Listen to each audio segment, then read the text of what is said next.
नमस्कार, आप देख रहे हैं आज दैनिक लाइव न्यूज। मुजफ्फरपुर जिले के बोचहा विधानसभा क्षेत्र में मंगलवार को उपचुनाव शांतिपूर्ण माहौल में संपन्न हो गया। मतदान शुरू होने से पहले सुबह 6 बजे से ही मतदाता बूथ पर पहुंचने लगे। करीब 60% वोटिंग हुई। इसके साथ कुल 13 प्रत्याशियों की किस्मत ईवीएम में बंद हो गई। उपचुनाव में कुल 350 मतदान केंद्र बनाए गए थे। मतदान के दौरान सुरक्षा के लिए सीआरएफ की 15 कंपनी और बीएसएफ बीएमपी की 3 कंपनियों की तैनाती रही। इसके अलावे जिला पुलिस और होमगार्ड के जवान भी सुरक्षा व्यवस्था संभाले रखा। वैसे तो कुल 13 उम्मीदवार चुनाव में हैं, लेकिन लड़ाई मुख्य रूप से 3 उम्मीदवारों के बीच देखी गई है।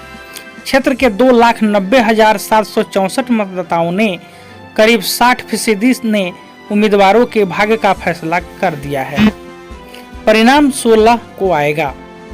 बोचहा उपचुनाव में सभी वर्ग के मतदाताओं ने वोट डालने में जोश दिखाया। दिव्यांग और बुजुर्ग भी पीछे नहीं रहे। उनके जज्बे ने लोकतंत्र की शान बढ़ा दी। बुजुर्ग और दिव्यांगों ने भी पूरे उत्साह के साथ अपने परिवार के सदस्यों के सहयोग से बूथ पर पहुंचकर वोट डाला।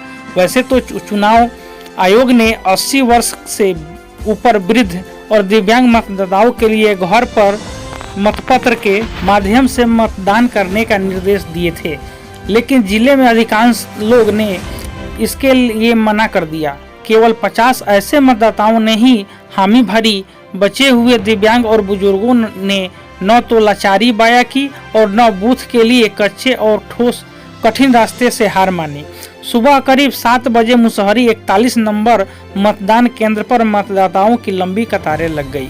105 वर्षीय राजकुमारी और बेटे दिनेश कुमार के साथ वाहन में बैठकर बूथ तक पहुंची और अपने मताधिकार का प्रयोग किया। वोट डालने के बाद उनके चेहरे पर मुस्कुराहट छा गई। कहा कि वे तो सबसे बड़ा अधिकार है उनका, जिसका उपयोग करना बहुत जरूरी है। लोकतंत्र में चुनाव को महत्व माना गया है। इसकी कितनी महत्ता है यह बोचहा उपचुनाव को में देखने को मिला। नाव की सवारी कर लोग मतदान केंद्र पहुंचे। बोचहा विधानसभा क्षेत्र के बुथनगरा गांव में बूथ गांव के से 3 किलोमीटर दूरी कर नदी पार कर बनाए गए थे। लोग घंटों तक का रास्ता तय कर अपने अधिकार का इस्तेमाल किया। मतदाताओं को बूथ पर पहुंचाने का प्रशासनिक दावा फेल होता दिखा। लोगों ने हिम्मत नहीं हारी और नाव से बूथ पर जाकर लोकतंत्र के पर्व में भागीदारी निभाई। उपचुनाव में बुजुर्ग, महिला और विकलांग मतदाताओं में दिखा जोश। मुजफ्फरपुर बोचहा उपचुनाव में सभी वर्ग के लोग मतदाताओं ने वोट डालने में जोश दिखाया। दिव्यांग और बुजुर्ग भी पीछे नहीं रहे। उनके जज्बे ने लोकतंत्र की शान बढ़ा दी।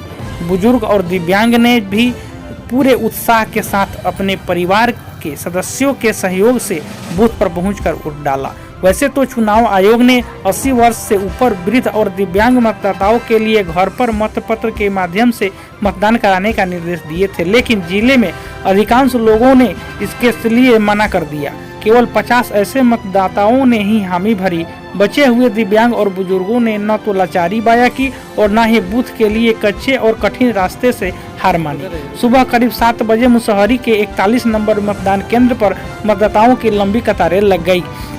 105 वर्षीय राजकुमारी देवी और बेटे दिव्यांग दिनेश कुमार के साथ वाहन में बैठकर बूथ तक पहुंची और अपने मताधिकार का प्रयोग किया। वोट डालने के बाद उनके चेहरे पर मुस्कुराहट छा गई। कहा कि यह तो सबसे बड़ा अधिकार है जिसका प्रयोग करना बहुत जरूरी है। लोकतंत्र में चुनाव को महापर्व माना गया है। इसकी कितनी महानता है यह बोचहा उपचुनाव देखने को मिला। नाव की सवारी कर लोग मतदान केंद्र पहुंचे। बोचहा विधानसभा क्षेत्र में बुधनगरा गांव का बूथ गांव से 3 किलोमीटर दूर नदी पार बनाए गए। लोग घंटों का रास्ता तय कर अपने अधिकार का इस्तेमाल किया। मतदाताओं को बूथ पर पहुंचाने का प्रशासनिक दावा फेल होता दिखा। लोगों ने हिम्मत नहीं हारी और नाव से बूथ पर जाकर लोकतंत्र का पर्व में भागीदारी निभाई। वोट को कास्ट किया है और मतदान केंद्रों के भ्रमण के दौरान हम लोगों ने पाया कि हर जगह पर मतदाताओं का उत्साह काफ़ी था और परसेंटेज लगभग 60% प्रारंभिक जो हम लोगों को जानकारी मिली है लगभग 60% मतदान हुआ है। ये फाइनल फिगर रात के 11 बजे तक हम लोगों के पास आ जाएगा। इसमें एक्चुअल कितना मतदान हुआ है वो पता चल जाएगा। किसी भी मतदान केंद्र से किसी भी तरीके के अप्रिय घटना की कोई सूचना प्राप्त नहीं है। सभी मतदान केंद्रों पर सुरक्षा की पुख्ता व्यवस्था की गई थी और अब मतदान केंद्र पर मतदान की समाप्ति के पश्चात जो पार्टीज़ हैं, जो पोलिंग पार्टीज और फोर्सेस हैं, उन्होंने अब संग्रहण केंद्रों की ओर मूव करना शुरू कर दिया है और हम लोग उम्मीद करते हैं कि रात के 10-11 बजे तक सारे जो EVMs हैं वो भी संग्रहण केंद्र पर आ जाएंगे। तो मतदाताओं ने काफ़ी उत्साह के साथ भाग लिया है, काफ़ी लोगों ने लोकतंत्र में पार्टिसिपेशन दिखाया है, इसके लिए वे धन्यवाद के पात्र हैं और हम लोग उम्मीद करते हैं कि काफ़ी बेहतर तरीके से इसी प्रकार से मतगणना की प्रक्रिया भी